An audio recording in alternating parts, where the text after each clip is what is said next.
قدیم زمانے میں بہت حسین و جمیل عورتیں گزری ہیں جن کی خوبصورتی کے فسانے مصر اور یونان تک پھیلے ہوئے تھے۔ اس وقت کے بادشاہ بھی ان سے شادی کی خواہشات رکھتے تھے۔ آج کی اس ویڈیو میں آپ کو تاریخ کی حسین و جمیل عورتوں کے بارے میں بتاؤں گا، اس لیے ویڈیو کو پورا دیکھیے گا۔ اگر چینل کو آپ نے سبسکرائب نہیں کیا تو چینل کو سبسکرائب کر لیں تاکہ مزید ایسی نئی ویڈیو آپ کو پہلے مل سکے۔ تو اپنے ٹائم کو ضائع کیے بغیر اس ویڈیو کو ہم شروع کرتے ہیں۔ نیفرٹیٹی مصر کی ملکہ اور بادشاہ آخن کی بیوی تھی۔ یہ مصر کی سب سے مشہور ملکہ تھی۔ بادشاہ آخن اور اس کی بیوی نیفر مذہبی تبدیلیوں کے لیے بہت مشہور تھے۔ جب نیفر کی شادی بادشاہ آخن سے ہوئی تب نیفر کی عمر 15 سال تھی۔ نیفر کی 6 بیٹیاں تھیں۔ مصر کے لوگ نیفر کو دیوی سمجھتے تھے اور اس کو پوجتے تھے۔ ان میاں بیوی نے اس وقت مصر پر حکومت کی جو تاریخ مصر کا امیر ترین دور تھا۔ بادشاہ آخن سورج کی پرستش کے لیے بہت ہی جانے جاتے تھے۔ ان کے دور میں لوگ سورج کو خدا سمجھتے تھے۔ میری اینٹونیٹ فرانس کی آخری ملکہ تھی۔ یہ ملکہ اپنے حسن کی وجہ سے دور دور تک جانی جاتی تھی۔ اس کے حسن کے لوگ بہت ہی دیوانے تھے اور یہ شہنشاہ فرانس کی آخری اولاد میں سے سب سے چھوٹی تھی۔ میری کی آنکھیں نیلی تھیں جو اس کے حسن میں مزید اضافہ کرتی تھی۔ اس کا قد 5 فٹ 9 انچ تھا اور میری پہ غداری کا جرم تھا کہ میری ملکی خزانے کو ضائع کرتی ہے۔ یہ جرم ثابت ہونے کے بعد میری کو پھانسی دے دی گئی۔ Helen of Troy. یونانی افسانوں کے مطابق ہیلن دنیا کی سب سے خوبصورت عورت تھی۔ ہیلن سپارٹا کے بادشاہ منیلاس کی بیوی تھی جسے ٹروجن شہزادہ پیرس نے اغوا کر لیا تھا، جو بعد میں پتہ چلا کہ ہیلن اپنی مرضی کے ساتھ شہزادہ پیرس کے ساتھ گئی تھی۔ یہ اتنی خوبصورت عورت تھی کہ اس کی وجہ سے ٹروجن جنگ کا آغاز ہوا تھا۔ جب ہیلن کی شادی کی گئی تھی تب اس کی عمر 18 سال تھی۔ ہیلن کے 3 بیٹے اور 1 بیٹی تھی۔ جب ٹروجن جنگ کا آغاز ہوا تھا تو ہیلن کے بچے گھر کا چھت گرنے کی وجہ سے مر گئے تھے۔ کارنیلیا ملکہ ایک خوبصورت اور ذہین عورت تھی۔ اس کے شوہر کا انتقال 154 قبل مسیح میں ہوا تھا، جس کے بعد اس ملکہ نے دوبارہ شادی کرنے سے انکار کر دیا تھا۔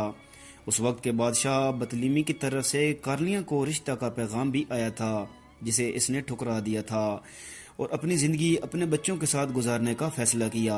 اتنی امیر ہونے کے باوجود بھی وہ سادہ لباس میں رہتی تھی۔ ایک دن اس کی سہیلیوں نے کہا کہ تم زیور کیوں نہیں پہنتی، جس پہ اس نے اپنے بچوں کی طرف اشارہ کر کے بتایا کہ میرے بچے ہی میرا زیور ہیں۔ اسے تاریخ کی سب سے ذہین شہزادی کے طور پر یاد کیا جاتا ہے۔ کلیوپیٹرا 3 قبل مسیح سے 51 قبل مسیح تک بطلیمیہ سلطنت کی ملکہ تھی۔ کلیوپیٹرا اپنے حسن جمال کی وجہ سے بہت مشہور تھی۔ اس کے بولنے کا انداز بہت ہی دلکش تھا۔ اس ملکہ نے اپنے آپ کو خوبصورت بنانے کے لیے مختلف قسم کے خوشبودار تیل استعمال کرتی تھی۔ اس ملکہ نے اپنی زندگی میں نہانے کے لیے ہمیشہ دودھ کا استعمال کیا تھا۔ یہ ایک ذہین اور پڑھی لکھی خاتون تھی۔ اس ملکہ نے اپنے ہی 2 بھائیوں سے شادی کر رکھی تھی۔ اس کے حسن کی وجہ سے رومی لوگ آپس میں بہت لڑائی کرتے تھے۔ اس وقت کے لوگ اسے فرعون کے نام سے یاد کرتے تھے اور اس ملکہ کا پسندیدہ کلر جامنی تھا۔ ملکہ جولیا روم کے شہر اگریپا میں پیدا ہوئی۔ جولیا نے 17 سال کی عمر میں اپنے چچا ہیروڈ سے شادی کی جو کہ شام کے علاقے چالس کے بادشاہ تھے۔ اس ملکہ نے 6 شادیاں کی تھیں جو کہ ناکام تھیں۔ ملکہ جولیا کے حسن کے چرچے رومن میں دور دور تک پھیلے ہوئے تھے۔ اس ملکہ کو بناؤ سنگار کا بہت شوق تھا۔ اس ملکہ نے اپنے لیے سونے کا تاج اور سونے کی چھڑی بنوا رکھی تھی۔ اس کے بے پناہ حسن کی وجہ سے کئی لوگ اسے شادی کرنا چاہتے تھے۔ نور جہاں، جس کا اصل نام مہر النساء تھا، انتہائی خوبصورت حسن جمال والی عورت تھی۔ اس کی پیدائش افغانستان میں 1577 عیسوی میں ہوئی تھی۔ مہر النساء کی شادی 1594 عیسوی میں ایران میں پیدا ہونے والے افسر شیر خان سے ہوئی۔ ان کی ایک بچی تھی جس کا نام لاڈلی بیگم تھا۔ مہر النساء کے شوہر کو 1607 عیسوی میں مار دیا گیا تھا۔ مہر النساء کو شیر کے شکار کے لیے بہت ہی جانا جاتا تھا۔ اس کے علاوہ یہ ایک بہادر خاتون تھی اور ان کو شاعری کا بہت شوق تھا۔ انہوں نے کپڑے کے کئی ڈیزائن بھی متعارف کروائے تھے۔ دلیلا ایک خوبصورت اور حسین و جمیل شہزادی تھی۔ اس شہزادی کو سیمسن نامی شہزادے سے پیار ہو گیا تھا۔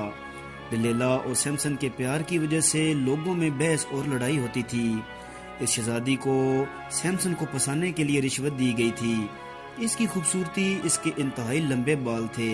شہزادی نے سیمسن سے غداری کی اور اسے دشمنوں کے حوالے کر دیا اور دشمنوں نے سیمسن کا قتل کر دیا تھا، جس کے بعد لوگ اسے غدار، مکار جیسے الفاظ سے پکارتے تھے۔ فرین کا اصلی نام مینسٹڈ تھا۔ لیکن اس کی زرد رنگت کی وجہ سے اسے فرین کہا جاتا تھا۔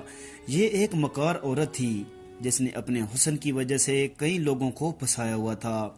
اس کے دور میں ایک دربار ہوا کرتا تھا جس کا نام پیٹرا تھا۔